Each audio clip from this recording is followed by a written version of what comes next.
Good afternoon, fellow assemblage artisans. Got a little shrine thing going on here I thought you might like to hear about. Basically, I had this clock carcass hanging around in the shed. I think I bought it in a charity shop for about £5. Didn't know what to do with it. It was in the corner of the shed. And then while I was on holiday in Crete, I found a bee by the swimming pool, and it was just a beautiful black bee with these iridescent blue wings, and I thought that's just going to get blown into the pool and get sucked up into the pool pump. So I salvaged it, put it in a little box, brought it home, and thought, I know, I'll make a bee shrine, and this is what we got going on here.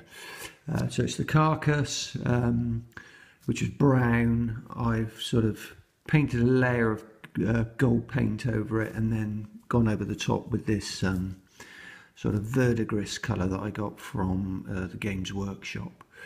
It's got some hearts decorating the front, which you can find in any sort of charity shop.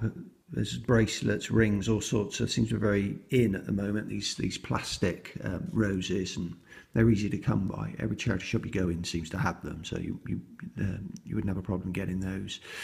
It had a lovely domed glass on, which I sat on and smashed, so I had to replace that with, I went in a pound shop and bought one of those security cameras you can buy, like a mock security camera, and I took the glass out of that, which is actually plastic, and cut it down, and it fits in there quite nicely. That was the original bezel, which was gold, which I've aged a little bit, left out in the garden in the rain.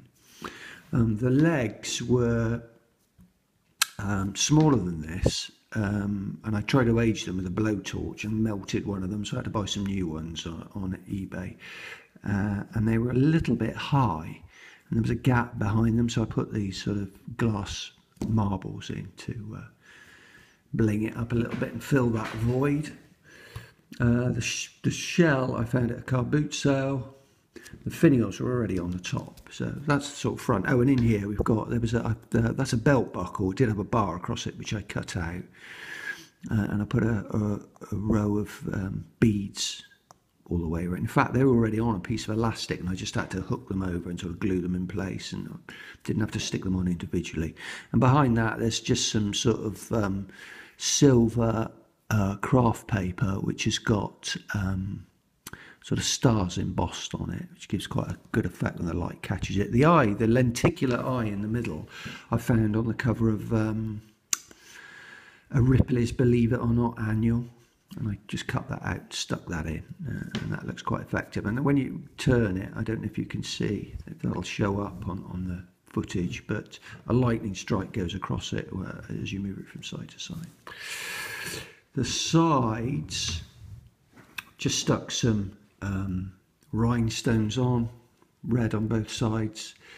The lion's head was originally on the clock, and it had some smaller hoops in there, but when I tried to weather it with a blowtorch, these bits just became brittle and smashed, so I replaced them with these hoops that are from a pair of earrings I found in a charity shop. That was obviously the front because it was a clock, but I turned this into the front of the actual shrine. I wanted to balance it a little bit, so I got a couple of small chess pieces there and aged those up a little bit. I don't really know what this is. Found it in a charity shop. I think it was originally on a necklace, and I just stuck a rhinestone in there and glued that on the front. A few more roses. Can't have too many of those. That was a pair of earrings. I used one of them for just to put on the top there to represent the death of the bee. And I've aged up the clasp there as well, which is holds the door shut. The whole thing was meant to be something like an artifact that had been pulled out of like a fairy tale. That was the effect I was going for. There isn't a fairy tale with a dead bee in it, so I sort of came up with a little story which I printed on the bottom of this tin here, and it says, the shrine for the bee that stung the horse that threw the judge who was riding to town to sign the warrant that would hang the boy who went on to save the kingdom.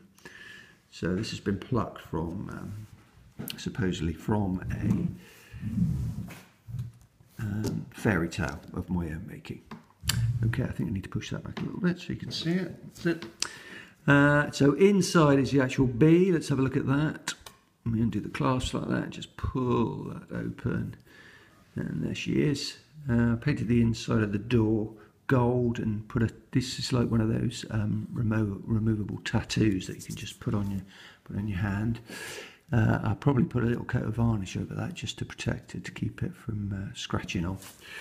The inside of the shrine has been papered with biblical text, and the bee is actually housed inside. I don't know if you've ever seen one of those oriental, like a Chinese painted egg that was in there originally. I stripped that out and glued a curtain ring in, aged the box a little bit, scratched it up a bit, put a sort of a pad of velvet in the curtain ring. There is underneath that velvet, there is a block of polystyrene. I pushed a pin in, glued the pin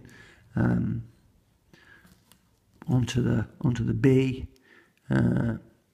and I've got these little micro LED lights there that sort of illuminate the whole thing and look quite effective, I think. I don't know, should I move my phone just so you can actually see? Sorry, I covered the camera up a little bit there. I don't know. That'll focus a little bit better and you can see the bee in there. She looks pretty beautiful, and yeah, she didn't end up in the pool pump. She ended up coming home with me, and she can live forever in that shrine, bless her. So that's what I've been doing with my time recently, and I hope you like it. If you do, you can leave a comment for me.